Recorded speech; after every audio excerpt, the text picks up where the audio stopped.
Welcome back to Half the Battle. I'm your host, as always, Daniel Levy, your co-host, Shaq. We're going to be recapping 2019. We'd like to wish you all a very happy new year. Welcome to 2020. And Shaq, it's going down starting January 18th. We got a long year ahead of us, my man. Yeah, 2020. Make sure you use that code 2020 for 20% off all VIP packages on bestfightpicks.com. And 2020, I'm excited, man. It should be the biggest year to date. And a new decade, new beginnings, and let's get it going. Yeah, we're in this game for the long haul, man, and I'm very excited to see what this year has in store for us. But, man, we have to recap what was a very epic 2019. And before we do that, just got to give a quick shout-out to our sponsor, Flav CBD. Check them out at flavcbd.com. Use that promo code BATTLE for 10% off. And if you're interested in our bets, because we already got one ready for UFC 246, which is the Conor McGregor versus Cowboy Cerrone card, just use that promo code 2020 to save 20% off any VIP package at bestfightpicks.com. Well, Shaq, let's get right down to business because in 2019, a lot of shit went down, my man. A lot of good fights, a lot of upsets, a lot of rivalries, knockouts, submissions, the whole bit. Prospects were born, champions were crowned, and now it's time to recap what an amazing year it was, because first up, the knockout of the year. And I think a lot of people are going to know what we're going to go with here, but I'm going to let you go first because I heard you might have had a different one than I do. Yeah, obviously the one you're probably talking about is hashtag 5 seconds, hashtag, the resurrection. Hashtag super necessary. Super necessary. Masvidal versus Ben Askren, but mine is actually the one prior to that. Is actually him knocking out Darren Till, because look, Ben Askren is a good win, but like I told everyone before the Maia fight, I mean, the guy, what's he done, you know what I'm saying? But the Till fight, man, that was, I feel like George's back was more against the wall in that fight. I mean, going into that fight, people kind of almost thought it was a formality that, he was done, and that Till was just going to come in here and walk all over him. But George had different plans otherwise. And when that KO happened, man, I actually thought Till might have been dead for a second. You thought the worst? I was like, yo, is he okay? Because, I mean, man, it was a vicious KO. I'm not saying that the Askren one wasn't, but I just feel like that was a better opponent in that kid's hometown. The environment was a lot more different. And that's my KO of the year, George Masvidal knocking out Darren Till in, was it Liverpool or... It was a vicious knockout. Actually, I believe, didn't he fight Wonder Boy in Liverpool? This might have been London. Yeah, London. Yeah. But yeah, man, just the way the head bounced off the canvas. Also, the fact that Darren Till had this unbelievable confidence in himself, and even though he was coming off that loss at Tyron Woodley, he didn't get knocked out. He got knocked down, but he didn't get knocked out in that fight. So to see him stiff on the canvas, unconscious, after he was talking about how he can't wait to knock out Masvidal, and he even knocked down Masvidal in the first couple seconds of that fight, it was truly epic. But for me, it's the one that everyone's got to go with, and that's Masvidal versus Askren. Look, when you want to get a casual into the sport, you can't show them a fight that goes past the first round and expect them to sit there and, wonder what's going to happen. If you want to get them into the sport right away, just pull up your phone and pull up that Masvidal versus Askren knockout, because that's an effective way to get a new fan into the sport. Not to mention one of the most vicious, brutal, devastating stiffenings I have ever seen in all my years of watching the sport. And then you go to find out that that Jorge was actually training that move a couple days prior, running across the room, hitting the pads. It's pretty admirable. And then you take it a step further and you see the kind of shit Askren was talking going into that fight, making tweets about how, he wouldn't, be caught dead losing to a guy like Jorge Masvidal. Well, he was caught dead losing to Jorge Masvidal. So that is my knockout of the year, because he didn't just knock him out. He knocked him into retirement, Shaq. We can say that he fought Damian Maia afterwards, but Damian Maia fought a ghost afterwards. Jorge Masvidal took his soul. Jorge Masvidal gets the knockout of the year on both our cards. For you for Till, for me for the Askren one. Submission of the year. Always got to give love to jiu-jitsu, and for me, there were a lot of options, but my first one might actually surprise a lot of people, man, because I didn't see this one listed on a lot of people's year-end awards, but for me, how about Jack Hermanson versus David Branch? I mean, first of all, he was the underdog going into that fight. Second of all, David Branch is allegedly a Renzo Gracie black belt. And third of all, to go in there within 30 seconds, boot sweep the guy, and you get him with this guillotine it's a modified guillotine. Some people consider it a head and arm triangle from bottom, and just that squeeze. And to make a guy like Dave Branch tap right away, that's my submission of the year, man. And my runner-up has to be Bryce Mitchell versus Matt Sales, just because, I mean, look, it was the second twister in UFC history, man. The first time was the Korean Zombie against Leonard Garcia in the rematch in his UFC debut. But anytime you see a twister, I mean, I was at Robert Hale's wedding. Shout out to Best Fight, big sponsored athlete and the number one lightweight in the Southeast, Robert King Hale. I was at his wedding. I was, hanging out with the lady friend. We were watching it on the phone, and this dude gets a twister. I was like, "Holy shit, he got a fucking twister!" Like, we went crazy, man. So, yeah. Hermansson's my number one, but you got to give a nice little honorable mention to Bryce Mitchell for getting that twister there against Matt Sales. Yeah, definitely some good ones. I got a couple as well. My first one is I like this one just because it was more of the comeback variety, and that's Paul Craig submitting Kennedy Njoku earlier this year. You know, it seemed like Kennedy was up 2 rounds, even with the point deduction. It looked like this was about to be a smooth sailing decision, and Paul Craig he did it again, man. He's the king of the fluke subs. He had Kennedy tapping all over the place, and Kennedy even tried to act like he didn't tap after the fight was over. So Paul Craig, that's one of my favorite subs of this past year, and another one was Marlon Moraes versus Rafael Assunção earlier this year in Brazil. I mean, Marlon Moraes ran through him in a way and that guillotine was so beautiful. To make a guy like Assunção tap that fast, A black belt of that caliber. like, fucking, that means that guillotine must have been in. And Marlon Moraes, that it eventually ended up taking him to a title fight. Unfortunately, he lost, but hey, he bounced back with a win over the legend Jose Aldo. So I'm sure he's got a good 2020 ahead of him. And another one of my favorite ones, even though it might not get the recognition, is Corey Sandhagen versus Mario Bautista. You know, even though Bautista was a newcomer, I don't know if we're going to see too many arm bars as pretty as that. So that's also one of my other favorite submissions. Yeah, it's a beautiful one for sure. This kid, Corey Sandhagen, is definitely someone to watch. And as far as the Marlon Moraes versus Rafael Assunção one, when you talk about real guillotines, you talk about thinking your Adam's apple is about to explode. So for a black belt of the caliber of Rafael Assunção to tap out, you know, that shit must have been deep, not to mention he got dropped prior to it. So, yeah, that's definitely one of them for sure. Rookie of the year. So this is a guy that had to have made his debut in 2019 to be considered the Rookie of the Year. So I know people are out here saying Edmund Shabazian was the Rookie of the Year, but guys, Edmund Shabazian made his debut in 2018, so he can't be the one. So for me, I got two guys, and the first one is a no-brainer. I mean, you got to go with Jairzinho Rozenstruik. I mean, you're talking about a guy who makes his debut.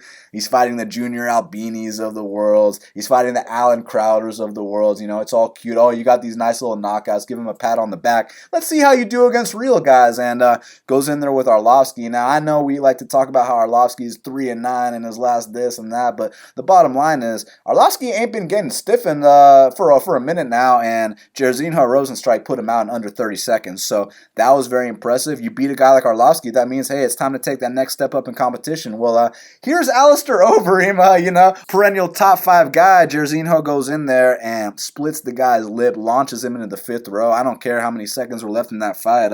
One man was left viciously unconscious. So Jairzinho Rozenstruik's my Rookie of the Year, man. He's basically been on the Francis Ngannou kind of trajectory, and what I mean by that is you look at a guy like Francis, he's fighting the Luis Henriques and the Bojan Mihajlovic and all this shit. Then they gave him Arlovsky and Overeem. That's exactly what they did with Jairzinho Rozenstruik. Now, ironically enough, Jairzinho and Ngannou are going to meet in 2020. That's going to be one hell of a fight. But yeah, Jairzinho is my Rookie of the Year, and my second Rookie of the Year is actually a kid in the flyweight division, and his name's Rogerio Bontorin, and the reason I'm taking him is because, you could take some of these kids from Contender Series, the Hunter Azures, and this and that, but they've gotten wins, but what have they really done? Rogerio Bontorin came into the UFC, beats a top 15 guy off the bat in Magomed Bibulatov, then goes out there against Haulian Paiva, who many people, myself included, thought he beat Kai Kara France, goes out there and finishes him in the first round. So Rogerio Bontorin makes his debut in 2019. He's a top 10 guy now. He's my second place winner for Rookie of the Year. Yeah, my Rozenstruik's definitely got to be, to make your debut this year and be one win away from a title fight by the end of it is very impressive. He made his debut on that Marisa Sunsao 2 card, so he's definitely the clear-cut winner. I got some other ones, a couple of other ones. A female fighter, actually, by the name of Amanda Ribas. This girl was coming off a 2-year USADA suspension. I mean, we saw a video of her getting knocked out by Polyana Viana, so we're thinking, this girl might be trash. And man, in her 2 fights, I'll say I haven't been that impressed. She impresses me the same way like like a Yan Zhao impressed me. Like every time I watch her, at least these 2 fights, I'm like, man, this chick is really good. She's got a big fight coming up here early 2020 against Paige Van Zandt and Paige Van Zandt / UFC Fight. So keep an eye out for Amanda Ribas in 2020. And another newcomer that made his year that's got another big fight in 2020 is Makhmud Muradov. He only had 2 fights this past year, 2 solid wins over Dichirico and Trevor Hot Sauce Smith. But the way he knocked out Trevor Smith, now he's getting another step up in competition against Carlos Quitface Jr. And keep an eye out for Makhmud Muradov. It looks like he might be headed towards the rankings. So those are my 3 top newcomers. And make sure you give me that dog money on Makhmud Muradov against everyone's favorite overhyped fighter, Carlos Jr. Performance of the year. So it could have been a first-round knockout. It could have been a dominating decision. Just what do you think was the performance of 2019? Because I know a couple years back, the performance of the year was RDA versus Pettis. That's what you consider a thorough ass-whooping. That's what you consider a performance of the year. But for me, Shaq, in 2019, you know what kind of reminded me of RDA versus Pettis a little bit? Usman versus Woodley. Even though, look, Usman was undefeated in the UFC. A lot of people saw it coming. I wasn't one of them, man. And, it's one thing to go out there and eke out a split. And, it might be controversial. The fans want to see you run it back. When I tell you that Usman went out there and broke Tyron Woodley in the first 20 seconds of that fight, it was unlike anything I've ever seen. He messed up Tyron Woodley to a point now where Woodley's coming out here with all these delusional statements. I mean, he was making delusional comments prior to the fight as well, but now he's saying stuff like he watched the Kamaru and Colby fight and was disgusted by what he saw, like as in saying that he's so much superior or something. Dude, you got the floor mopped with you for 25 straight minutes by Kamaru Usman, and it was such a dominating performance to the point where they weren't even willing to give a guy like Woodley, who had defended his belt 3 times already, they weren't even willing to give him an instant rematch. They were like, here, Woodley, why don't you fight Robbie Lawler again? And you know what I mean? Because, the UFC actually loved Robbie Lawler. You know what they were trying to do there, Shaq. But then he pulled out of that fight. Now he's doing the TMZ thing. I really think Usman's performance of the year doesn't just carry into the octagon, man. I think he messed this guy up. We'll be looking to fade Tyron Woodley very soon. But as far as Usman, to take that and then parlay it with the performance he had over Colby, and then you just look at his run up to the title, this dude's fucking serious. Performance of the year, Kamaru Usman against Tyron Woodley for me. Yeah, my performance of the year is Henry Cejudo. You want to talk about running through a guy, and especially a guy at the level of TJ Dillashaw. Now, I know he was depleting himself 10 extra pounds, and I know he was injecting himself with needles as well. And, I do have respect for TJ as a fighter, a former champion, 2-time world champion. But, that was one of the more exciting moments of 2019, seeing his head bounce off the canvas. I mean, TJ's a prissy one. And, Henry Cejudo, that's how you run through a guy. I mean, look what he did in the lead up to that fight. He took the snake and he banged it against the ground. And he told TJ, this is what I'm going to do to you. And that's exactly when he went out there and did 32-second KO, early stoppage or not. I mean, look, like Kevin McDonald said, TJ, you were out. And so that's my performance of the year. Henry Cejudo, 32-second KO over TJ Dillashaw.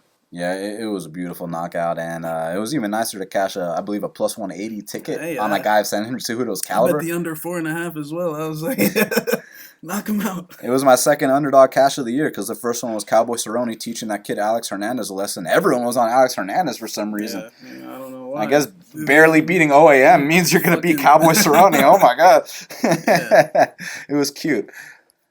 Upset of the year. So in 2019, obviously there were a lot of big upsets, and it's not necessarily in terms of the odds. It could be, or maybe the stipulations, just what was going on, the the situation surrounding. And for me, it's got to be Uriah Faber going in there and starching Ricky Simón. I mean, to come off not just a 3-year layoff, Shaq, but a 3-year layoff where you retired, you put your gloves in the center of that octagon, you told the fans you're moving on to other things, and then you don't just come back in there and take a quote-unquote tune-up fight. Turns out it was a tune-up fight, but on paper, Ricky Simón, well, he was number 14, number 15 in the world at the time. So Uriah Faber is coming out of a 3-year retirement to take on a top 15 guy, very big underdog, and doesn't eke out a split, doesn't hump anyone's leg and make the crowd boo. Goes out there in Sacramento, California, in his hometown. You could feel the energy, there was something in the air that night. Goes out there, starches, and that's my upset of the year. Props to the California kid. What a badass. Yeah, I got 2 upsets of the year. I can't, I could just go with the typical comma worthy over Devontae Smith, but I tell you why I won't go with that. Because everyone's opinion of Devontae Smith was fucking inflated to a point. I mean, all he did was beat fucking Julian Erosa and Dong Hyun Kim and Dong Hyun Ma, like big fucking whoop. Like, and granted, of course we all thought he was gonna win that fight. Kama Worthy had been knocked out 5 or 6 times, of course, but Devontae Smith, in hindsight, he lost to John Gunther. He lost to fucking John. He got finished by John Gunther. So I won't. So what I'm gonna say is, next time he fights a really shitty fighter, don't bet on him.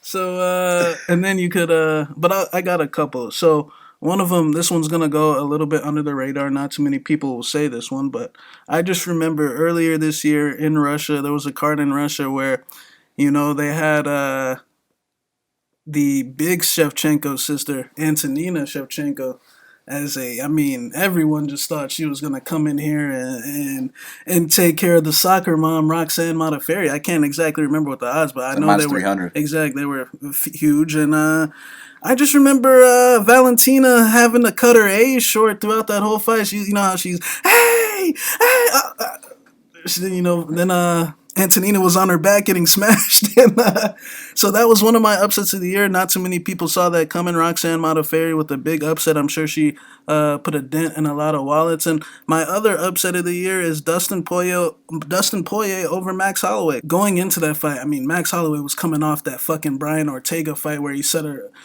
significant strike record. People were acting as if this guy was Jesus damn near. And Dustin Poirier, they thought he was going to go up to 155, the toughest weight class in all of sports. And they thought he was just going to stroll in and come win a belt. And Dustin had plans otherwise, man. Dustin put an end to that in Atlanta, Georgia. I was there live. It was one of the greatest fights I've ever seen, one of the top fights of this year. And that's also one of my upsets, just because Dustin finally got to realize a championship belt, whether it's interim or not. How many people can say they had an interim belt? Hey, he can walk inside his house and see a thing that says UFC Gold on it. So. Exactly. So interim belt, whatever.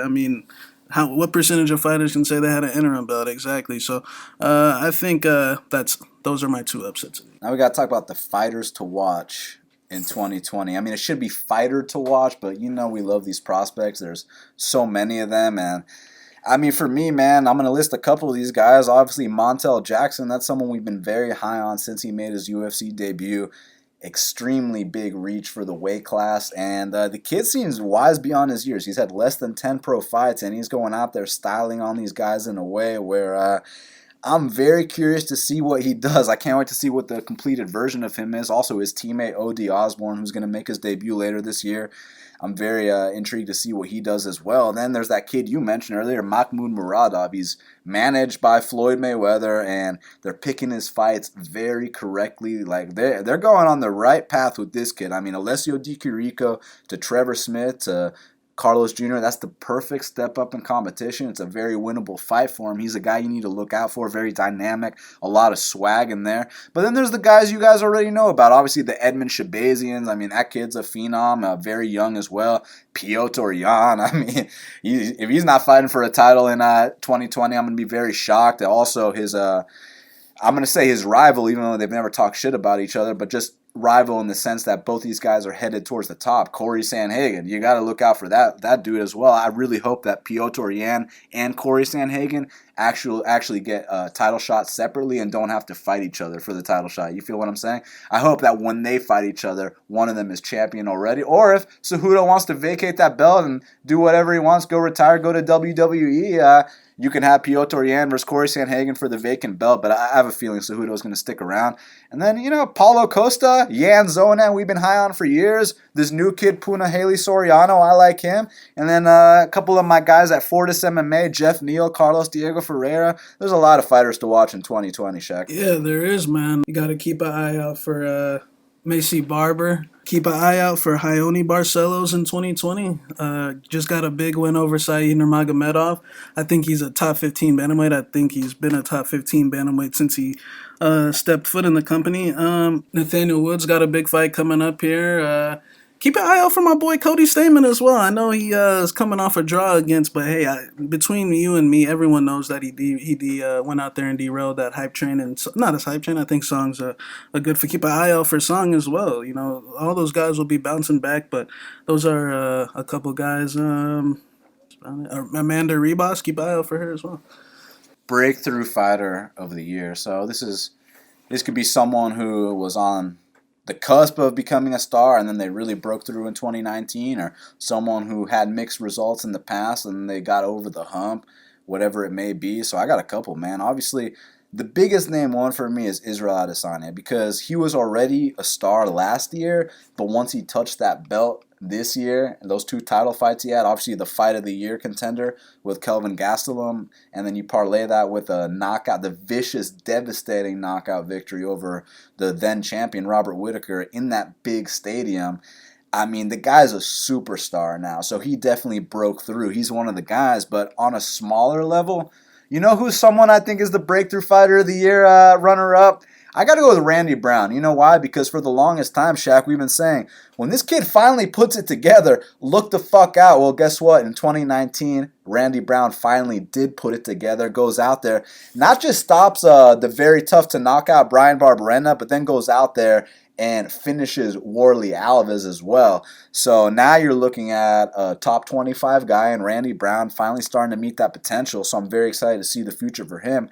And last but not least, what about Marlon Chito Vera? I mean, the guy fought 5 times this year, 5 finishes. Now he's got to fight against a top 10 guy in Jimmy Rivera, a guy who he does not like at all. They have serious beef.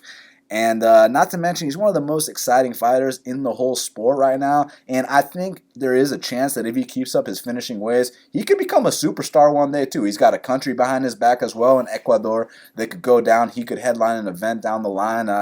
Marlon Vera is one of my breakthrough fighters as well, Shaq. Yeah, there's a few breakout fighters for 2019. I like the Randy Brown, Marlon Vera, Israel Adesanya. Israel Adesanya has probably got to be the highest profile name. I mean, he won the belt this year, so I definitely get that one. Now, I got a couple. This is a guy that he went 2-1 this year, but it just seems like now he's becoming a lot more consistent. He's got a big fight coming up, and that's Jan Blachowicz. A few years ago, this guy was barely hanging on to his job, and now all of a sudden, he's a main event in the UFC on a regular occasion. Just beat Jacare, a legend. So Jan Blachowicz is a breakthrough fighter. I'm interested to see if he can maintain his consistency. But the winner of my breakthrough fighter for 2019 is Jared the Killer Gorilla Cannonier, because when you drop to 185 pounds, I actually wasn't sure if it was going to work out, just because he had a tough fight in Branch. To start off, Branch was coming off a knockout win, if I'm not mistaken, over him ahead of Santos. And he had lost to Dominic Reyes, who's fighting for the belt, and Jan Blachowicz at 205. But hey, when he dropped to 185, I mean, everything just changed for that guy. The way he knocked out Jack Hermanson in Denmark like that was vicious. And I think Cannonier, now he's got a fight with Rob Whittaker. If he wins that fight, I mean, he's got to probably get a title shot. Another breakout fighter is Paulo Costa. With him beating Yoel Romero in that classic, in that instant classic type of fight, I mean, that solidified his date with Israel Adesanya at some point. Granted, Israel gets past Yoel Romero, which I'm sure he will. That's the biggest fight at middleweight in a long time. Paulo Costa versus Adesanya. I know Adesanya and Whitaker was a big fight, but these two have a bitterness towards each other. And like I said, going into the Romero fight, when have you seen a guy that jacked, that ripped, with that good cardio, that power? I mean, you know what I'm saying? So him and Izzy is a big fight to watch for in 2020, and those are my three breakthrough fighters. Underdog of 2019.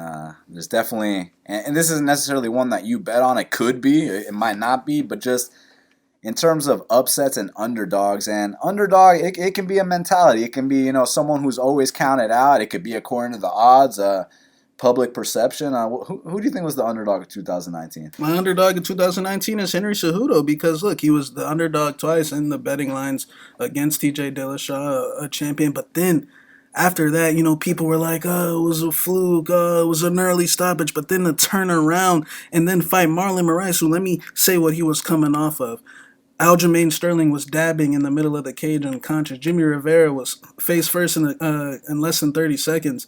Rafael Assunção tapping out to guillotines. I mean, Marlon Moraes was on a run where people just thought it was a formality that he was about to come out here and knock out Henry Cejudo. And yeah, I did bet on Henry in both those fights. At dog money against Marlon Moraes, who, Marlon Moraes is a great fighter, but man, that dog and Henry Cejudo was able to get past that that tough first round. I mean, Moraes has got some of the hardest kicks, some of the best explosion in that bantamweight division, and he broke him in that second and third. The pace was too much. Henry's a dog, and he's my underdog at 219. He was the underdog in his last three fights. He won all of them, and all by finish. Or except DJ, but my underdog of 2019 is Alexander Volkanovski. I mean, this is a guy where he basically amassed a very, very serious record before he got the call to fight the former number one contender Chad Mendes at the end of 2018.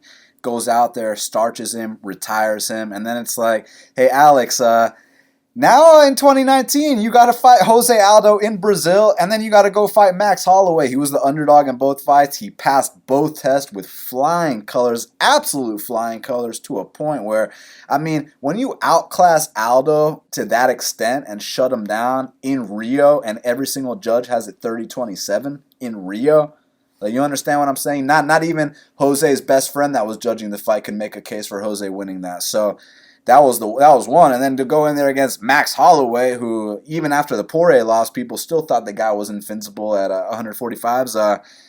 He put up a clinic against Max Holloway. And Alexander Volkanovski is my underdog of 2019, but I want to give a quick shout out to Volkan Oezdemir because I feel like he's had a really good year. In my opinion, he's gone 3-0 this year. I know officially it's 2-1, but the thing is, he was supposed to be the guy that Rakic and Reyes ran through to get title shots, and Reyes beat him by split, but had Reyes won inside the distance, Reyes would have not had to fight Chris Weidman, but a lot of people thought that Volkan won that fight, but it showed that, hey, I'm still a player in this division. Obviously, he smashed Latifi. We don't got to talk about that. I know Derek Lewis is about to go clean up, if you know what I mean, but then that fight with Rakic, where he was also very counted out, Volkan showed that, hey, man, I'm one of the top 5 guys. He's a top 5 gatekeeper, and if you can't beat him, you ain't getting a shot at Johnny Bones. So Oezdemir is one of my underdogs of the year, and then also Cannonier for the reasons that Shaq mentioned. Cannonier is a guy who used to fight at heavyweight, used to fight at light heavyweight, but once he made that drop down to middleweight, I mean, holy shit, the results have been unbelievable. And most recently, to not just beat Jack Hermanson, but to beat him very close to his home country, no less as an underdog, was super impressive. He's one of my underdogs of 2019, right behind Volkanovski and Oezdemir. The best bet you had in 2019, Shaq, what was it? Those three: Volkanovski, dog money against Holloway; Poirier, dog money against Holloway; Diego Sanchez, that was a very good dog against Mickey Gall earlier this year. I remember that one. What was the line on it? It was +2 something, right? Plus 220, 225. A couple other ones. Molly McCann +245 against Ariane Lipsky in Greenville, South Carolina. Shout out to Molly McCann. Another one, Casey Kinney pulling the upset off against Ray Borg on 4 or 5 days short notice at plus 260. Not too many people. Look, it is a very controversial decision, but hey, it is what it is. Hey, there was 230-27. for a quote unquote controversial decisions, would you rather lay chalk or have big dog odds? You let me know. Exactly. So Casey Kinney, that was one of my sharper bets. I mean, Casey Kinney's a guy I've been high on for a very, very long time before he was even in the UFC. We had him on the show. And, the fact that he went up there head up with Borg coming off the title fight and beat him was, that was a good bet. Yeah, so McCann, those are probably the biggest odds, McCann and Casey Kinney, I think. But yeah, Dustin Poirier to win the title, Volkanovski to win the title. Marina Rodriguez against Tisha Torres at dog money, that was a good bet as well. So, yeah. Yeah, Shaq basically mentioned my favorites. Obviously, Volkanovski against Max Holloway, Poirier against Max Holloway, and Diego Sanchez against Mickey Gall. All great dog odds. Faded Holloway twice this year. Yeah, and you bet on him in the fight against Edgar, so yeah. You predicted Holloway's trajectory perfectly. So, yeah, those are the best underdog bets of 2019 from us. Or, excuse me, are the best bets of 2019, not best underdog bets, just best bets, even though they were all underdogs. Now, worst bet of 2019, Shaq, what was it for you? Johnny Walker and McCall Olajaychuk, both them. I thought they were relaxed, but hey, you learn lessons as you go, and I feel like I'll be able to stay out from mistakes. I know I'll be able to stay out of mistakes like that because I saw one coming with Ratchik and Ozdemir that past weekend. Deep down, I felt like it was a good spot for Ozdemir to come in and get the win. And that's exactly what he did. So those are my two worst bets. I mean, look, Walker was fucking out here flying kneeing dudes. But granted, he finally fought that real step up in competition, the number 3-4 guy in the world, Anderson. And Anderson knocked his ass out. And McCall, he fucking dropped OSP like 2 or 3 times. But he blew his load. He pulled a rookie move. And, hey, he got submitted, so... But, hey, we learn from our mistakes, and for me, worst bet of 2019, no doubt about it, Ricky Simon against Uriah Faber. I mean, when I tell you I was so confident on Ricky Simon to go in there and beat Uriah Faber, and I mean, now in hindsight, it sounds like the dumbest thing ever, because who the fuck is Ricky Simon? You're talking about the legend Faber, but at the time, the California kid was coming off the 3-year layoff. He retired against Brad Pickett in a fight which he had gotten dropped, and prior to that, it wasn't looking his best either. So I thought it was a foregone conclusion that, look, Ricky Simon is like Faber, but younger, faster, stronger, the whole bit. Turns out none of that even mattered. He got starched right away. That was by far my worst bet, and maybe not because of me picking Ricky to win, but maybe because of the amount I put on him. So that's a lesson learned, and something that we address in 2020. Ricky Simon cost a lot of people a lot of money, and now it's time to move forward. So that was my worst bet of 2019. Jobber of the year. Who was the jobber of the year? Because last time we did one of these year-end shows, Craig White won the award. So now someone else has to get it. You want me to take it first? Look, obviously we can go with Ricky Simon, not just because he lost to Faber, but the way he acted after he lost to Faber, putting up an emoji of shrugs, acting like he didn't give a fuck. Like, dude, you might not give a fuck, but all the people you costed tens of thousands gave a fuck. And the other one that I got to go with, this might surprise a lot of people, but I think the 2019 Jobber of the Year is Chris Weidman, and let me tell you why. This is a guy where he's a former UFC world champion, and if he would have played his cards right, he could have went on to become a future Hall of Famer. Let me explain what I mean. He beat Anderson Silva twice, went on to defend the title 3 times total, unfortunately had the loss against Luke Rockhold, and then after that, just kept taking the wrong fights. when you take that devastating title loss, hey, let's take a tune-up fight. Let's get back in the swing of things. But nah, then it's Mousasi knocking you out. Then it's Yoel knocking you out. Then he happened to get the win over Kelvin, who sometimes, once every couple of years, Kelvin doesn't show up for some reason, but we'll give him credit for that. Comes back, gets knocked out by Jacare, then he's getting knocked out by Dom Reyes. He thinks going up to 205, the guy's getting knocked out. The guy's been knocked out in 4 of his last 5. He's talking about how I'm going to fight John Jones. I was like, Chris, what are you talking Chris, about? You are nowhere near that point in your career no more, buddy. So just those delusions of grandeur, and at this point, he's lost 5 of his last 6 via knockout, every single one. And the guy refuses to take a tune-up. And this is why I respect a guy like Mauricio Shogun so much because, actually he happens to be on the best run of his career. He's undefeated in 4 of his last 5 fights, which he couldn't even say back when he was knocking out guys like Machida and Chuck Liddell and even Forrest Griffin, right? So because after the title reign was over, Shogun, his management, they sat down, they realized, look, we would love to fight the toughest guys in the world. We'd love to fight for a belt because we're a fighter at heart, but we know we're past that point in our career. Let's continue to make money and prolong our longevity and our health. And that's why I respect a guy like Mauricio Shogun. But Chris Weidman, being the jobber that he is, and that might be kind of contradictory of me to say, oh, why is he a jobber? He wants to fight the toughest guys. I mean, it's not that. It's not that he wants to fight the toughest guys. It's that he's become the guy that gets knocked out every single fucking fight. And if Chris Weidman's fighting, I'm betting on his opponent by knockout. So Chris Weidman is my jobber of 2019. Yeah, I got a couple jobbers. One of them will be David Branch because, look, at the beginning of this year, David Branch was coming off the knockout win over Maheda, had that fight with Cannonier. And one thing I've noticed about David, even though he's not in the UFC, he tested positive. They decided to part ways, and he got tapped out against Shlemenko in Russia a couple weeks back. But one thing I noticed about him, when he loses, it's generally in a give-up type of state. Look, when he fought Rockhold, what happened? He tapped him out and he tapped his strikes. Other guys would have just went out unconscious. Then when he fought Cannonier, Cannonier beat him fair and square, but what did he say on the Thrill and the Agony behind the scenes? He retired basically, and then he came back against Jack Hermanson, gets submitted in 31 seconds, I believe it was, and then he decided to start injecting himself with things. He was scheduled for a fight with a couple people. Andrew Sanchez, maybe Vittori, Heinisch, yeah. So, and he tested positive during the lead up to that, and he had to get his walking papers, and now he's getting tapped out in local scene promotions.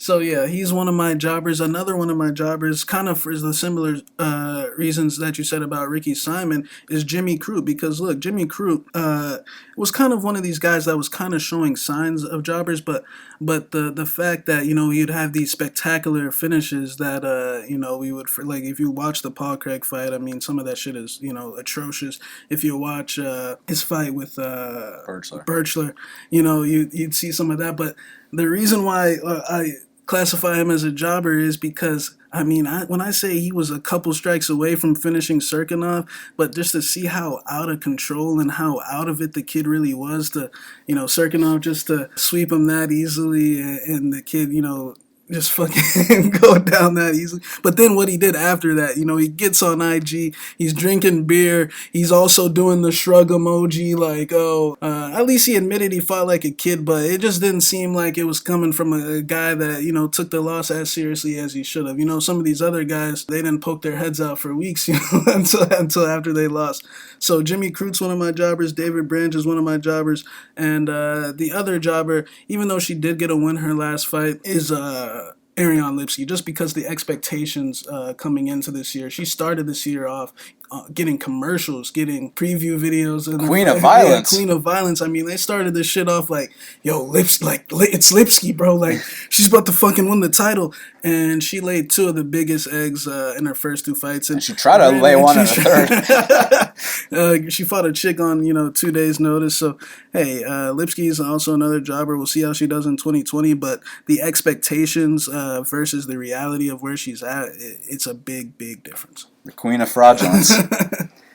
Rivalry of the year. It could be a long-time rivalry. It could have been something that got heated up at the weigh-ins. What do you think is the rivalry of the year, man? Yeah, rivalry of the year for me is Usman Covington, just because those guys have had a beef dating back, since wrestling days, and just the fact that they finally got to duke it out, and it's a little fresh in our memories. That's going to be my rivalry of the year. But a good second place one.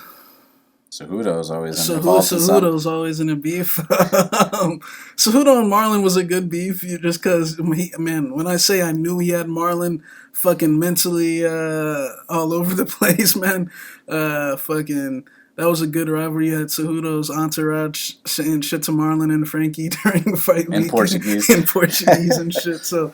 that was a good rivalry, but Usman Covington's got to be the rivalry of the year at Masvidal and Ben. For sure. For me, I got to go with Cormier versus Stipe, because the first time they fought, Cormier ran through him in a way where it just seemed like Stipe was an afterthought. Stipe started going on social media. And, you got lucky. And started saying all these things where we thought, Cormier messed him up to a point where this guy's so punch drunk that I don't even know if he's ever going to be the same again. Then he goes out there, first 3 rounds, gets his ass whooped in a way where we're like, yeah, Cormier, all you got to do is cruise the next 2 rounds, and this belt is yours, buddy. You're going to retire the heavyweight champ. And then Stipe, he does what he does, starts digging to the body, eventually goes up top, finishes him, and now they're going to meet for a 3rd time. It's become a big rivalry that I didn't even expect it to be, man. So that's my rivalry of the year. And then 2nd place, I got to go with Yair Rodriguez versus Jeremy Stephens, man. Look, there wasn't that much heat until they fought the first time, and there's still controversial opinions about it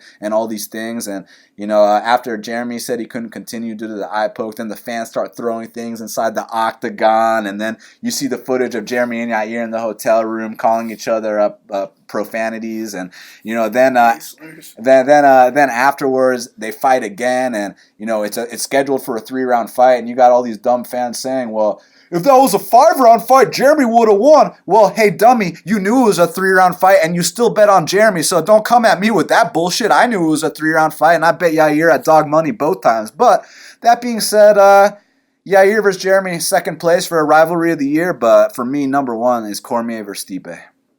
Shaq, who is the coach of the year for 2019? Normally I would always go with my guy that I pick every year, and that's the great Captain Eric Albertine, Mr. White Glasses. Not only does he have 2 champs in Henry Cejudo and Patricio Pitbull in Bellator, but now he's even added the great Korean Zombie to his list of fighters. He's got Tracy Cortez as well. They got some good fighters down there. Fight Ready Hunter, Azor, a lot of good people. So, but I'm actually going with Saif Sayoud, and I'll just go with him just because he's got more fighters, the quantity of fighters that he has.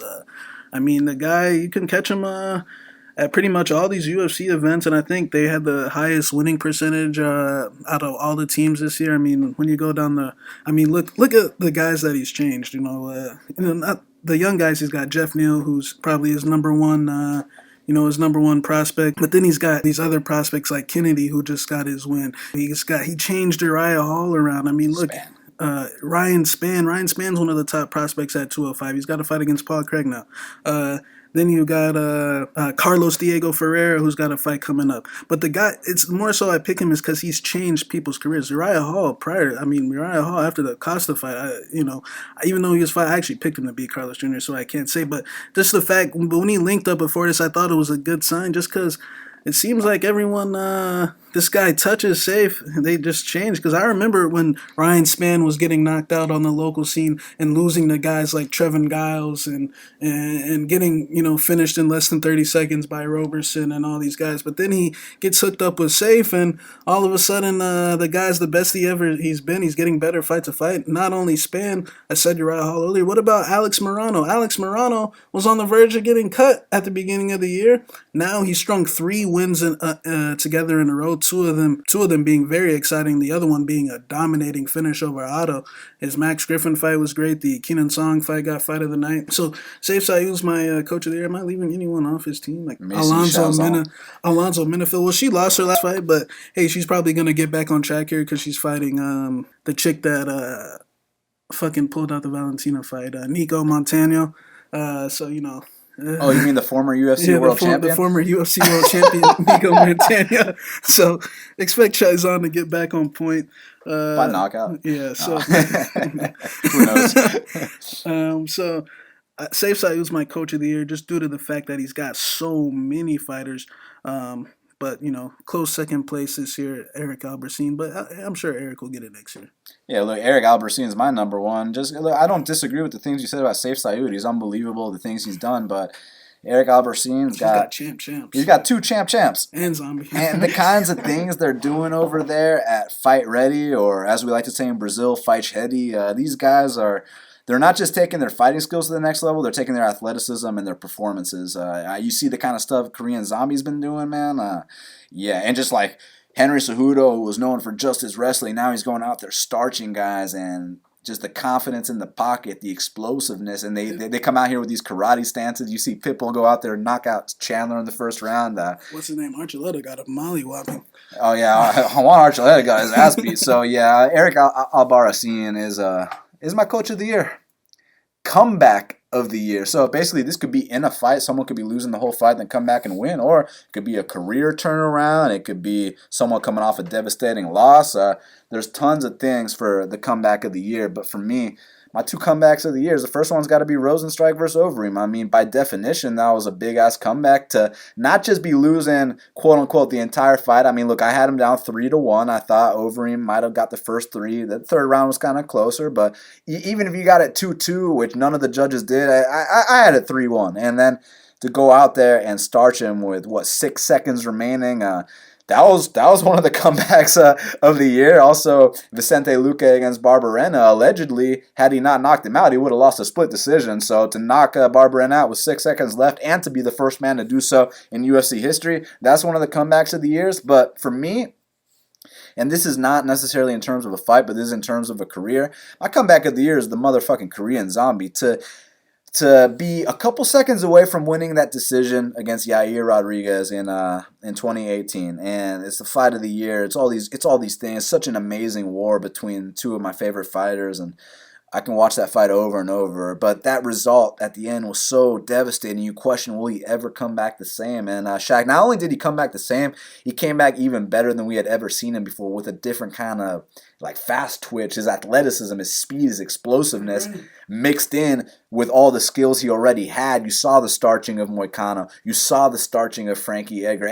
It's so funny. My dad hit me up from out of town. He he saw that because he happened to be in Korea. He saw the Korean Zombie fight. He's like, who's that guy the Korean was fighting? Was that even a real fighter? You see what I'm saying? And we're talking about a future Hall of Famer, Frankie Edgar. That's how bad Korean Zombie made him look. That people close to me were like, was he fighting some bum off the street?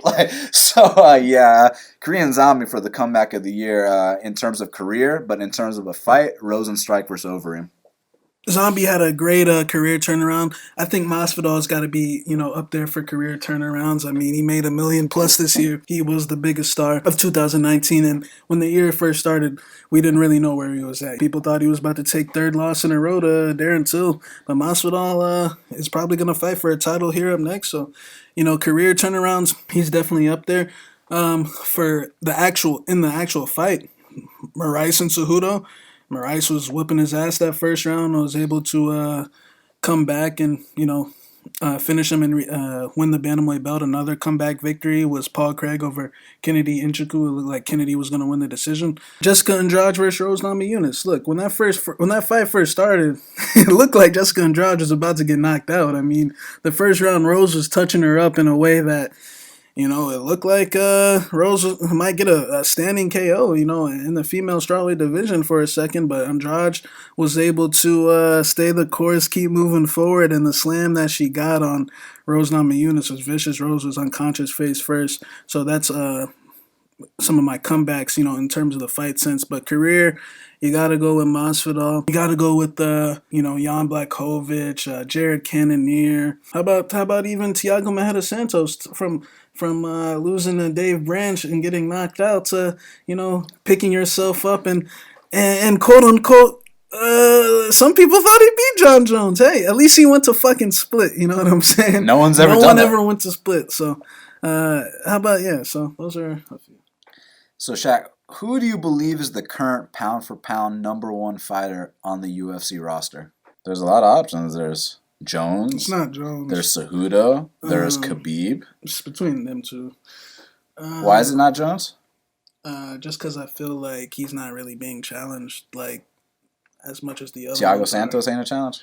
I mean, in terms of the betting lines, betting lines, okay. I mean, y'all thought betting line said one thing. Not too many of y'all thought I thought it was going to be a challenge. Well, so I'm saying going into the fight, where people are saying John Jones might. No one's ever saying that. John Jones has become Mighty Mouse. You know what I'm saying? Every guy he fights, it's let's get this over. He's become Mighty Mouse, and it's not really his fault. It's just, So you're saying he's the number one pound for pound? No, I'm not. I'm saying that I slightly lean Nurmagomedov just because I feel like he's had some tougher fights, and I like Cejudo as well. John Jones, great fighter, probably number 2 pound for pound, but I slightly lean Khabib, and I think Cejudo is right under there. But Cejudo needs to fight. Cejudo needs to take a fight here to maintain that mark. But not saying John Jones is not great, but I slightly think Khabib, undefeated, beat Poirier this year. He beat a champion in Poirier. Who else did he beat? Conor McGregor. Fucking got loaded off those 2 fights. Made $6 million for the Poirier fight. He made a bunch for the McGregor fight. And he's just the model of consistency, in my opinion. Not saying that John Jones isn't, but this guy just in the cage, outside the cage, I got a lot of respect for him. So just when I think it could be, but I just think Dominance. I just think it's gonna be. I don't want to say impossible to beat him because I do think he can lose, but I just think it's gonna be like when I watch tape on him before the Dustin fight, I'm just like, when I watch John, I'm like, someone can get to him one day. He's getting older, so I think Khabib's my number 1 pound for pound. Look, for me, the number 1 pound for pound fighter on the UFC roster is John Jones. I don't think there's a debate, and I'll tell you why. My definition of pound for pound is completely different than everyone else's. Everyone else's definition of pound for pound is, well, if they were all the same size. That's why they would say this shit about Mighty Mouse being. That's not my definition. That they were all like, well, if they were all the same size and everything was equal, who would be the better fighter? That's why they were saying little 5'3" Mighty Mouse was the best fighter on the planet. Guys, to me, the best fighter on the planet is the one that can whoop everyone's fucking ass, and I'm pretty confident in John Jones whooping everyone except maybe Ngannou's ass. So for that reason, Isn't that saying the same thing? If they were all what do you mean? like, if they were all the same size, No, like I think that John Jones would soccer kick Khabib and all these guys. Like, but they would never fight. yeah, but if you fight Ngannou, like that's doable. Like, Well, him and Khabib is not doable. yeah. So I'm just saying, all these people are saying like, well, if they were the same size, Mighty Mouse would win or Khabib would win. I ain't saying that shit. I'm saying John Jones beats every fighter on the roster, so therefore he is the number 1 pound for pound fighter on the roster. I'm saying Fight of the year for 2019. fight of the year, Colby and Usman. It lived up to the billing.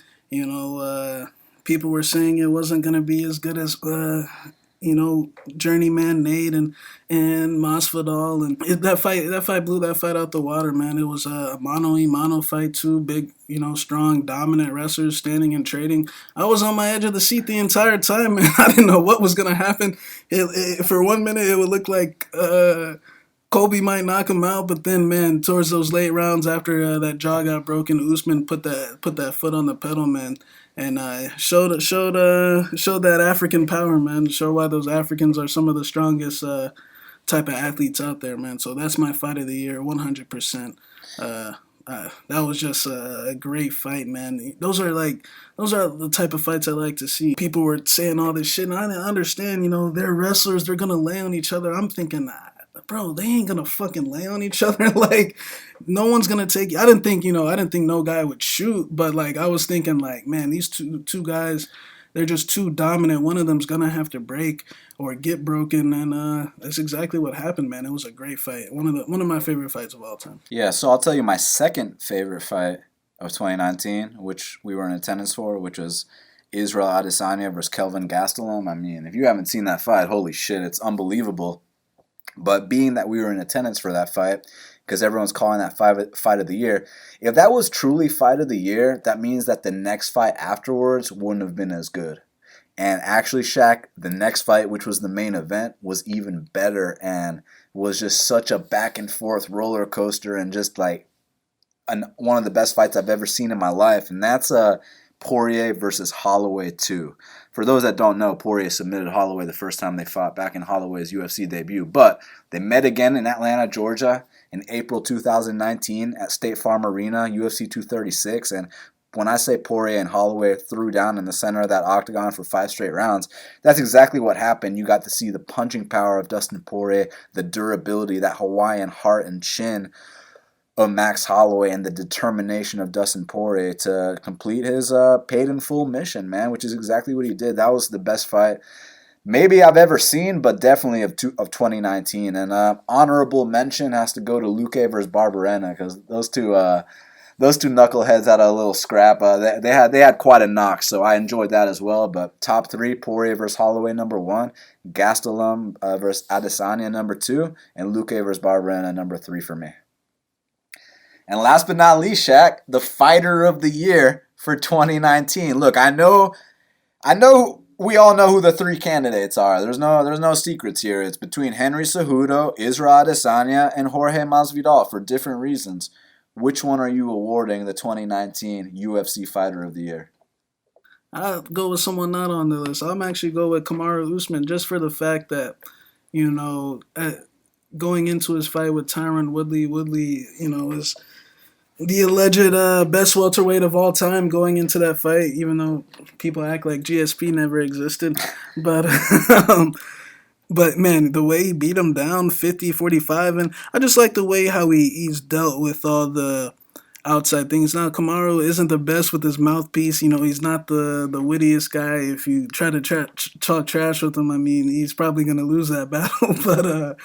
But man, I really like the way he closed the year out with that win over Covington to finish him after a great fight. I mean, it could have went to decision and he would have won a split, then people would have been saying rematch this, rematch that. But the fact that he put him out and knocked him out, and I got I think Covington's better than Woodley, so I think that was even a better win for him.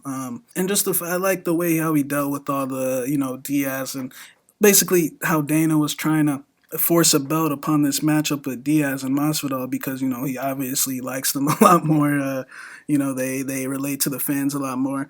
But I like the way how he dealt with it. He's a real professional, and I think this guy might possibly be one of the next few dominant champions that we see in the sport, man. The way Henry Hoof talks about him, he said he made Usman the captain of his fight team back when he only had one or two UFC fights, when there was guys with, lengthy UFC careers for a reason, man, because he said the guy's just a leader. He doesn't miss practice. He holds everyone accountable. So Usman's my fighter of the year. I think he's very underappreciated, and I won't be underappreciating him anymore. So he's my fighter of the year. Yeah, he's definitely one of them. You'll have to look few and far between to find someone picking Usman, so I respect that pick.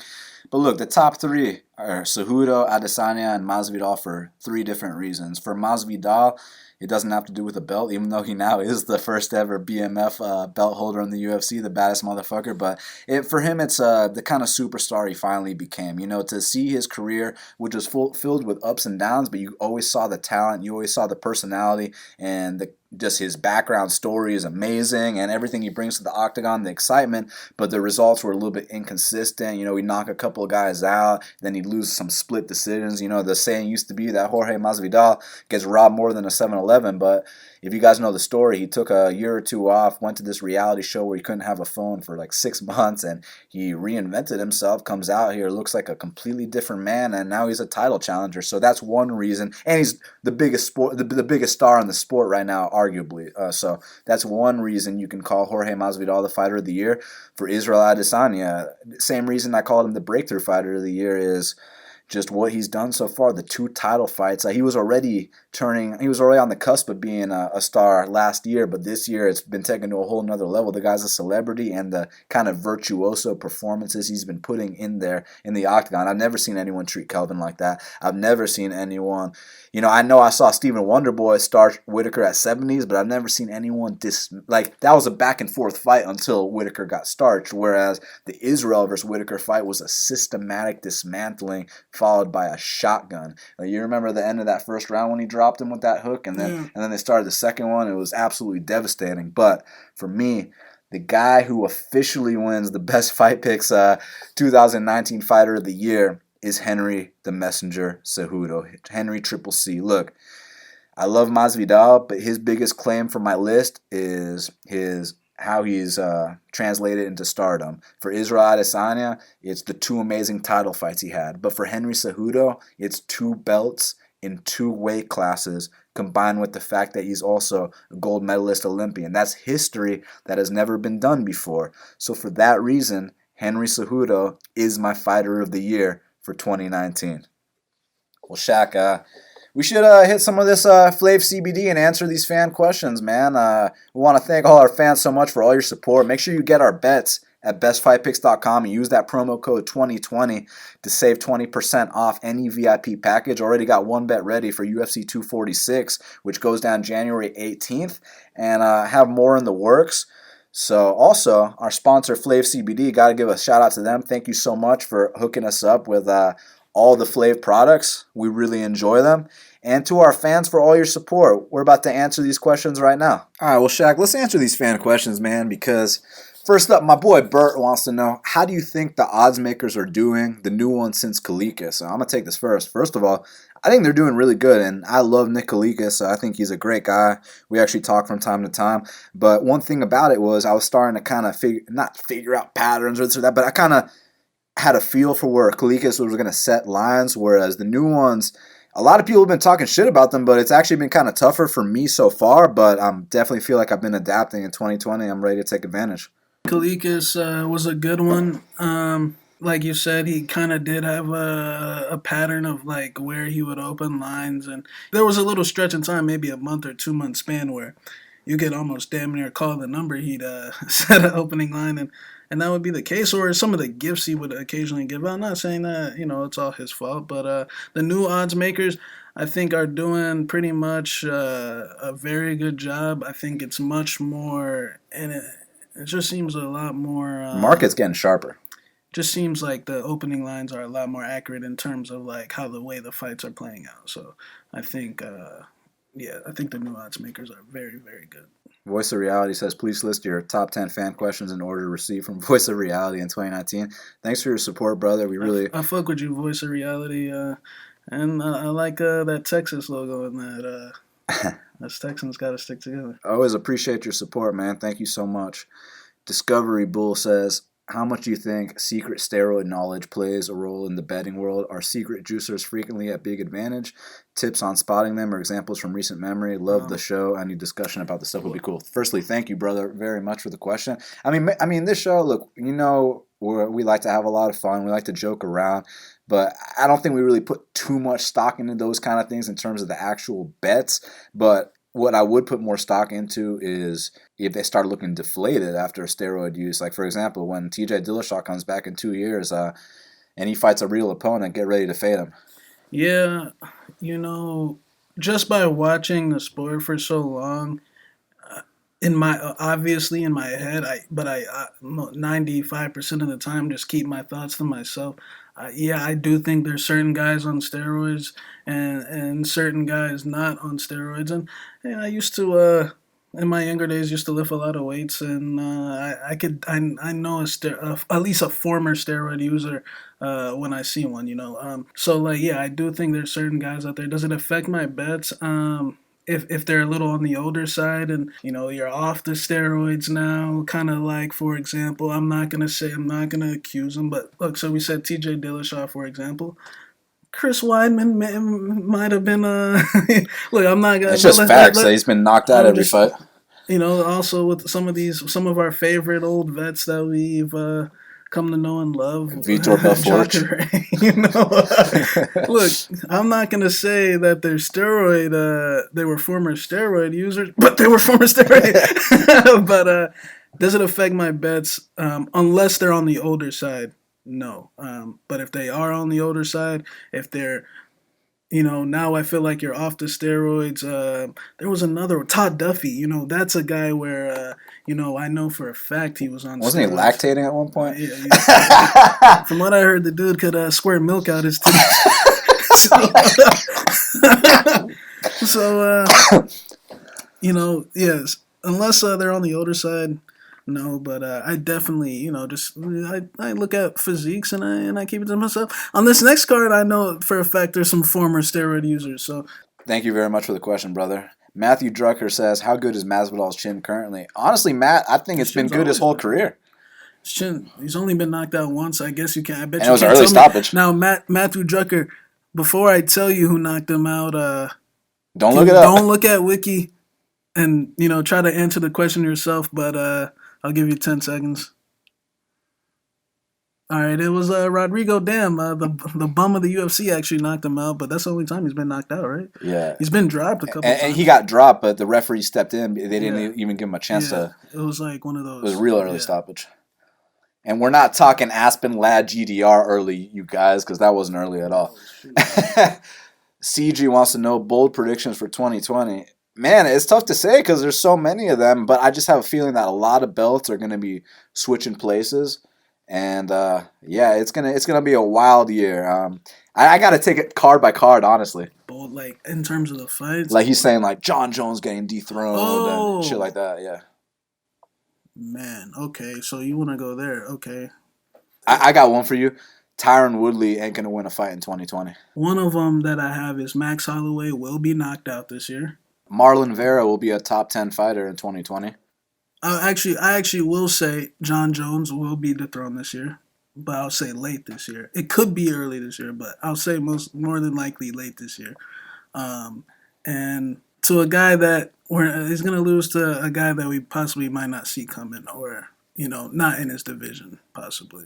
Those are about it. Max Holloway will be knocked out. John Jones will lose this year. Max MMA Picks wants to know, congrats on your last podcast. It was the most viewed on YouTube to date. Wish you and Shaq lots of success this year. Max MMA, my man. That's one guy I respect 100%. That guy is legit, and I appreciate it, buddy. Yes, thank you so much, man. It means a lot to us. You stuck with us through everything and keep supporting us. We support you, man. So thank you very much. And on the topic of the Colby Covington versus Usman episode, Half the Battle being our most listened to date, thank you so fucking much to all 15K plus people that listen to our show. We truly, truly appreciate it. Thank you. Ace wants to know, which fight that is already booked are you most looking forward to, and which fight that has yet to be made is your dream fight for 2020? So let's start with already booked. All right, I got a couple for you. One of them that I'm looking very, very forward to is Jared the Killer Gorilla Cannonier versus the former champion Rob Whittaker.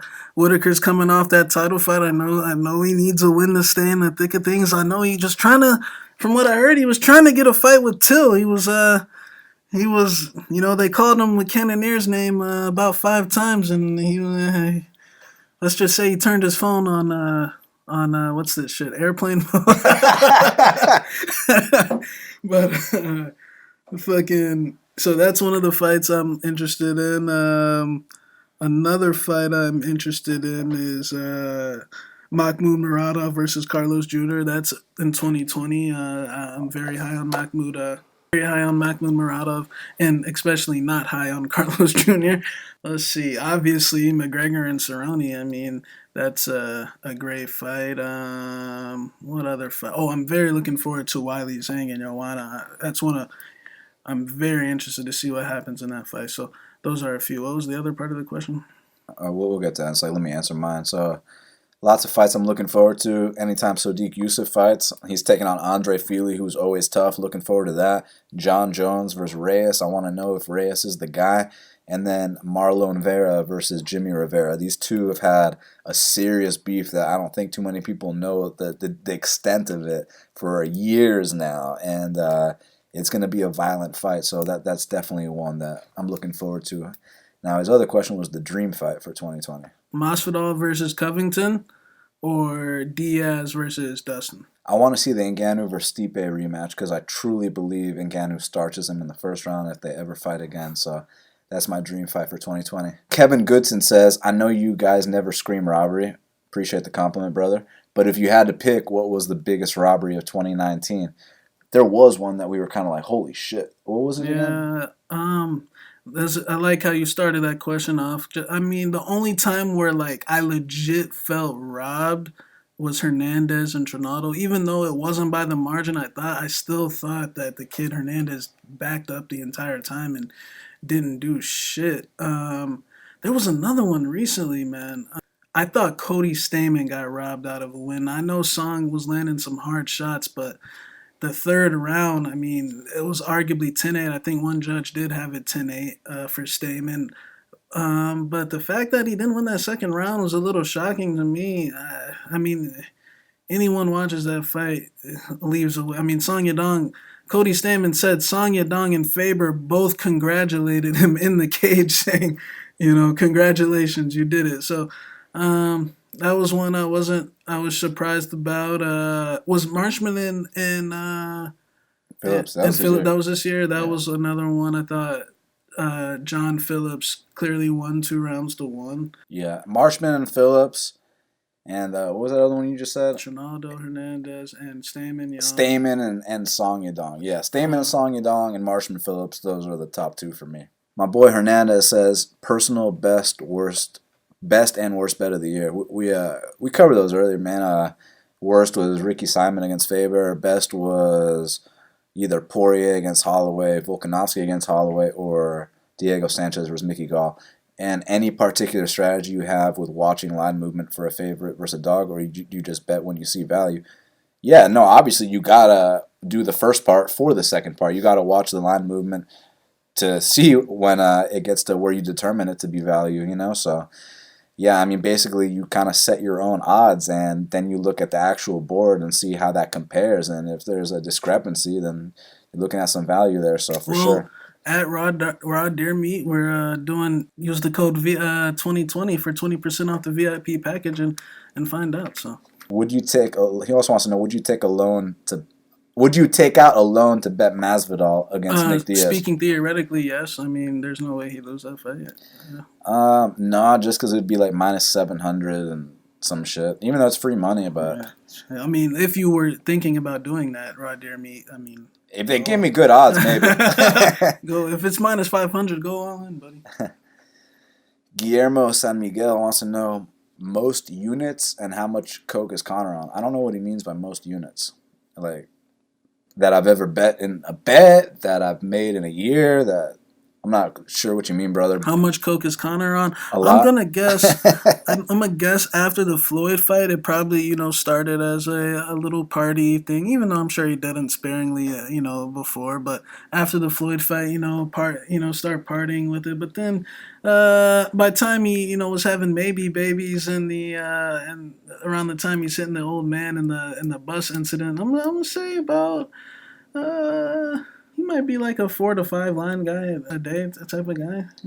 I mean, just based on his actions, I mean, when you saw Conor McGregor prior to the champ stuff and he was on the come up, everything he would say would be like, man, but that confidence is fucking gone now. He doesn't have that same confidence, man. When you look at the guy prior to the champ, everything he'd say was very inspirational. He'd be the kind of guy that you would kind of look up to. But then his actions after all that, once he did win those 2 belts, was quite contradictory. I mean, the guy's going out there throwing dollies, at buses with women on them and stuff like that. So I'm just saying, how much coke is he on? I don't know, but he's definitely, something's changed since all the stardom happened, and it's not money related, it's drug related. But then again, he's using that money for the drugs, right? So, I mean, look, we don't got to get too into it, but the bottom line is the dude's definitely on something based on how he's acting, for sure. Herman Martinez wants to know, best third-party tracking site, Capper Tech or Bet MMA Tips? I like both, man, for different reasons. With Capper Tech, you can do multiple sports, and there's also not really a deadline of when you can submit. So, like, if you're not selling bets or you just want to kind of personally track your bets and you bet on something 5 minutes before the game starts and it's a different sport than MMA, Capper Tech is fucking awesome. And it's also good to have different resources, man, because let's say one of the sites goes under and then your record's completely gone. At least you have two spots you can somewhat rely on. With Bet MMA Tips, it's specifically dedicated to MMA, and what I really like about them is a lot of their features, they just kind of help you look deep into the numbers and kind of help you strategize and just take your game to that next level. So they're both great for different reasons. Both are free, so I recommend getting on both. Yeah, they're both great sites. Bet MMA Tips kind of gives you some good numbers to look at, like you said, to see where you're good at, where you're not good at. It'll pretty much tell you right there. Capper Tech is more of a networking site. That can get your product out there to a lot more people. So they're both good sites. Anthony wants to know, who was the biggest stunt puller of 2019? Ricky Simone, Jimmy Crew, Mikhail Oleksiejczuk. I'm going to go with, what's that girl? Jojua against Morass earlier this year. I mean, she pulled one of the most epic stunts I've ever seen. What was that stunt in that other promotion we saw? Yeah, she did the same thing where she'll be on mount, she'll be in mount, but then she'll just go to her back from mount and like let the person on top. That was a stunt Wait, but what was that stunt in that other promotion that happened like a week or two ago where the guy was winning the entire? Oh yeah, Sam Cecilia in Bellator this year. You guys have to fucking see this shit. The guy's like dominating the entire fight, dropping the guy, taking the guy down, and with like 10 seconds left in the fight, he gets starched. Oh, what about I don't know, Anthony Sotelo, if you remember Stefan Struve, was that this year? Stefan Struve versus Pesao de Lima. Was that this year? Yeah, it was this year. Where Pesao de Lima 10-8 him, dominates him easily, I mean, to a point. And then quits in the second round. I mean, it was something like, wow. Ricky Simon was a stunt puller just for the fact the kid was him, Crute, McCall, Johnny Walker. Between you and me, Rakic. I mean, look, man, you got to be careful in that 205 division. That's the vet lesson division, man. Yeah, lately, for sure. Can't wait to see this Reyes versus John Jones fight. My boy Kelton wants to know, which champion do you believe has the strongest, toughest list of future challengers to their belt for 2020? Henry Cejudo, 100%, man. I love Henry, but, man, he has got a fucking series, especially with Jan and Sandhagen. I mean, those are the two guys he's got on the horizons. And, you know, if he can beat both of them, he's the greatest of all time. But it's a tough division. He's got some tough guys. Aljamain's in the mix as well, even though I think he'll beat Aljamain. But Peter Yan and Sandhagen for Cejudo, he's got those two on the horizons. And, you know, Peter Yan's already, at least this last week, man, he's been calling Cejudo a lot of names on Twitter, man. So I'm interested to see 2020 for Mr. Henry. Honestly, Kellen, I don't think too many of these champions are quote-unquote safe. I mean, when you look at Alexander Volkanovski, amazing fighter, but look at the guys that are coming up in that weight class. Zabit, Yair, Korean Zombie, Sodiq Yusuff, all these guys on the come up. Very excited about that. Obviously, Israel Adesanya is amazing, but then you got Paulo Costa waiting in the wings. For John Jones, you got the new wave of 205ers, which have all taken L's except Dominic Reyes.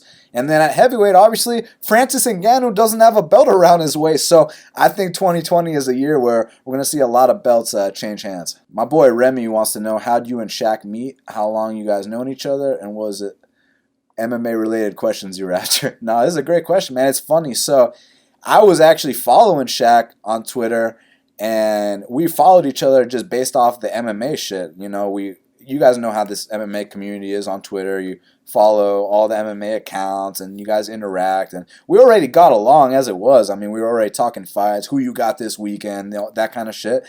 And then I saw him tweeting, like, go Falcons or something. I was like, are you from ATL? And then he was like, yeah. So I was like, come watch a fight. He came and watched a fight, and we've been boys ever since.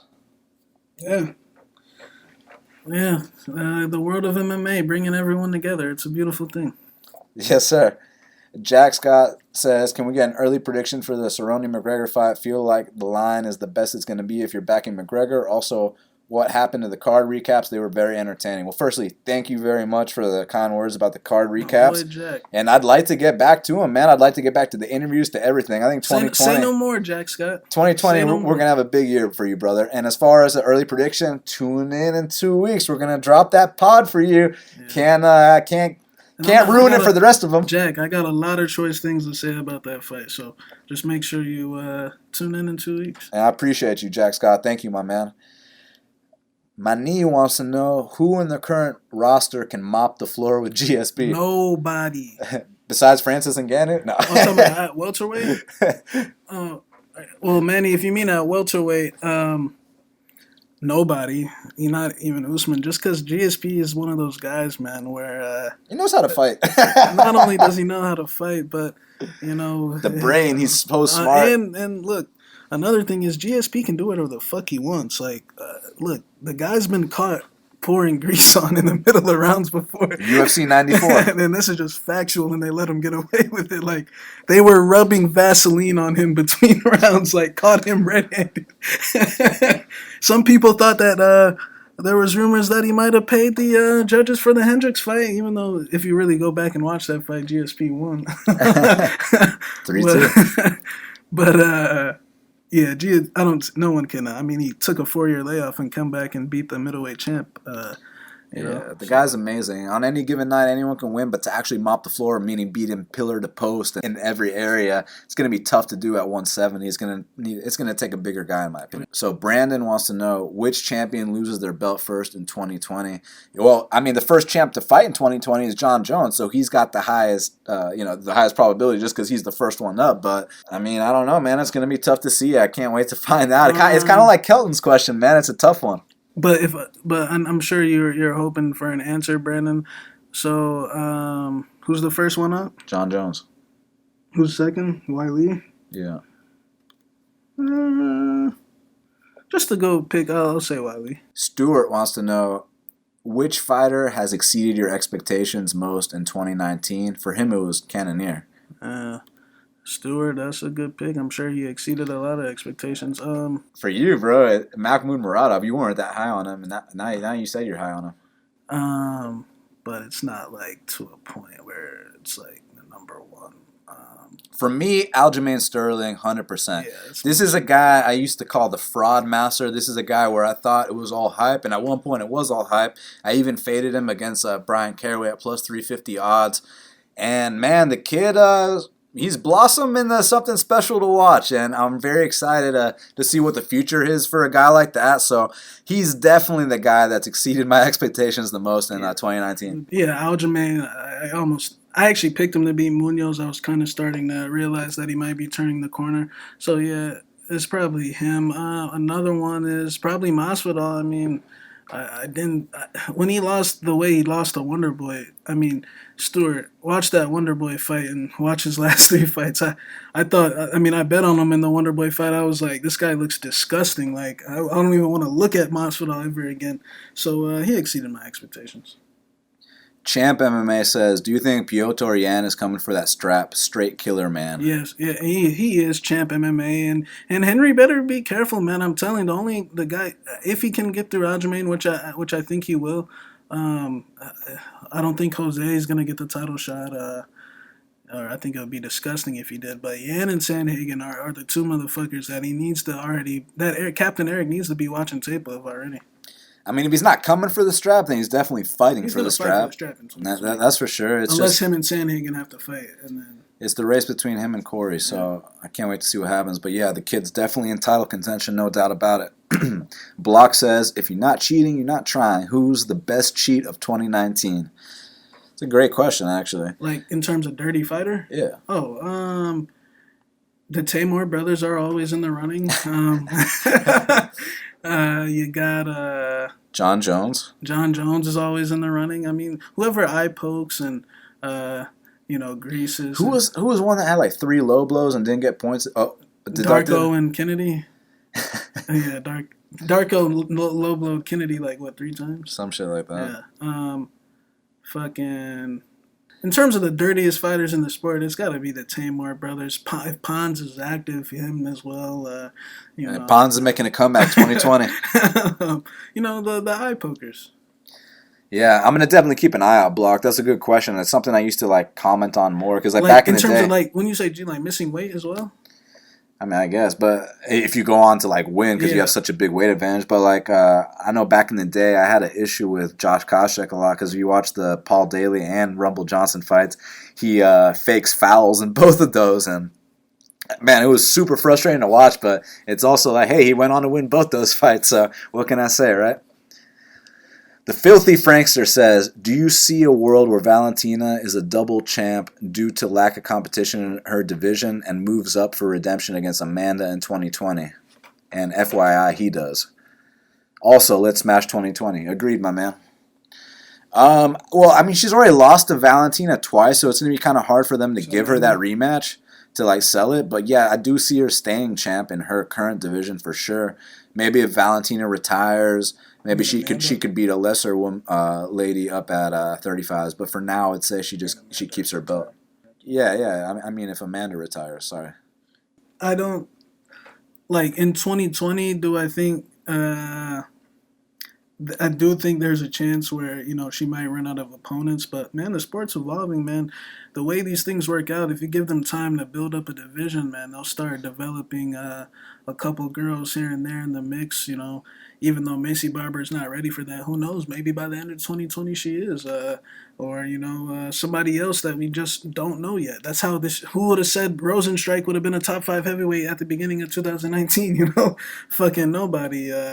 So that's how these things work out. I'm going to say she just kills it in 25s. Probably has to chill out on the amount of time she can fight in the year just because if she keeps knocking girls out. And it just depends, because her last fight with Liz Carmouche, the reason why Liz got cut is because she ran away the entire time. But if they keep giving her these girls that run away and don't want to get knocked out and waste everyone's time for 5 rounds, then eventually they'll probably will do something about it. For sure. Thanks for the question, man. Gabe wants to know, can you do a prediction on who will hold each belt at the end of 2020? All right, let's pull up the rankings. I got you. A quick one. So, flyweight, it's either going to be Formiga or Benavidez. Figueiredo or Benavidez. Who do you think? I'm going to go with Figueiredo, end of 2020. Davison God of War Figueiredo will be the flyweight champion, end of 2020. What about my boy Bontarine? Oh, yeah, I'll go with Figueiredo. All right, bantamweight. Go ahead. Bantamweight, I'll go with Corey Sandhagen by the end of 2020, champ. I'll go with Piotr Yan. Featherweight, I will go with Alexander Volkanovski, champ, end of 2020. I will go with Chan Sung Jung to be the first ever Korean male champion. Lightweight, I will go Khabib Nurmagomedov, champ, end of 2020. Lightweight, I will go Justin Gaethje, champ, end of 2020. Welterweight? Welterweight, I will go Kamaru Usman, champ, end of 2020. Welterweight, I'll go Jeff Neal, champ, end of 2020. Middleweight? Middleweight, I will go Paulo Costa, champ, end of 2020. Middleweight, I will go Edmund Shabazian, champ, end of 2020. Light heavyweight? Light heavyweight, I'll go John Jones, champ, end of 2020. This is the toughest one for me, man, because I just have the feeling that he can't just keep winning forever, right? But at the same time, it is one of the weaker weight classes, and all the big prospects have been taking L's. But then again, he's fighting Dominic Reyes, so is Reyes the one or not? I don't know, but since a gun's to my head right now, I'm going to go with Jones. We'll see what happens. Heavyweight. Heavyweight, I will say Francis Ngannou, champ, end of 2020. Yes, sir. Francis Ngannou, for sure. Women's strawweight. I will say Queen Joanna gets her belt back in the 2020. I like it. I'm going to say Tatiana Suarez smothers some ladies and gets that belt.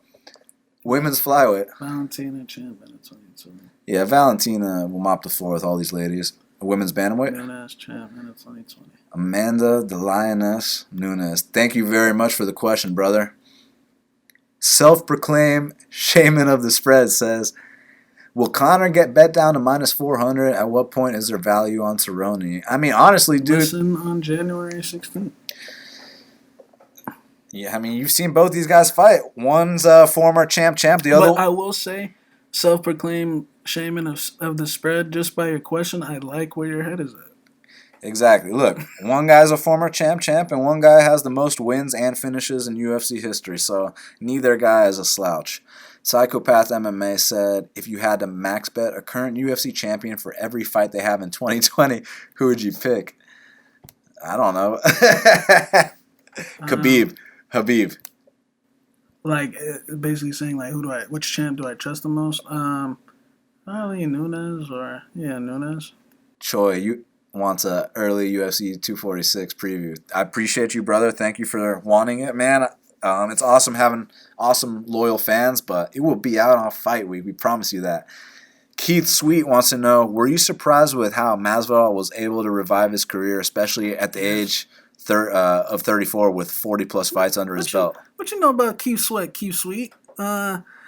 Yes, I was very surprised by that Keith Sweet. I mean, the way he looked against Wonderboy, I thought he fucking looked like dog shit, man. I thought it was done. I thought it was over for Mr. Gamebred. But yes, it definitely surprised me. It didn't surprise me about the Diaz fight, but the other two, the Askren fight, the way he did that one, and the Till fight definitely shocked me. So yeah. Honestly, man, it's not that it surprised me. It's just that it made me happy because I've always thought this guy had the potential to be a superstar, to be one of the best fighters on planet Earth. He's always had the skills. It was always little details. Like, for example, he'd win a first round dominantly and then he'd coast the second and third round and lose a split decision. So now that he finally is putting everything together, I'm not surprised to see him go out there and have these kind of results because the dude's always been one of the baddest fighters on planet Earth. So it's just really cool to finally see him put it all together, take the sport as seriously as he is now, and get the kind of results he's getting, man. And that's why there's a chance he could fight for not a BMF title, but an actual UFC world title in 2020. So thanks, Keith. Appreciate the question, man. And thank you to all our fans for all of those questions. That was a lot of fun. And, man, that's going to wrap up this podcast. We want to thank you guys so much for all your support. This was a lot of fun. We will be back soon for the UFC 246, Conor McGregor versus Donald Cowboy Cerrone edition of Half the Battle. Make sure you'll go to bestfightpicks.com to get our bets. Use that promo code 2020 to save 20% off any VIP package. Make sure you follow me on Twitter at BestFightPicks. Follow Shaq at MMAGenius05. Shaq on Instagram is ShaqBFP. Our official Instagram is BestFightPicksOfficial. You can subscribe to Half the Battle on iTunes, SoundCloud, YouTube, Stitcher, Spotify, and basically anywhere you can find podcasts. So thank you guys again so much for your support. We truly appreciate it. We love all our fans. We will be back soon. And until the next time, let's cash these bets.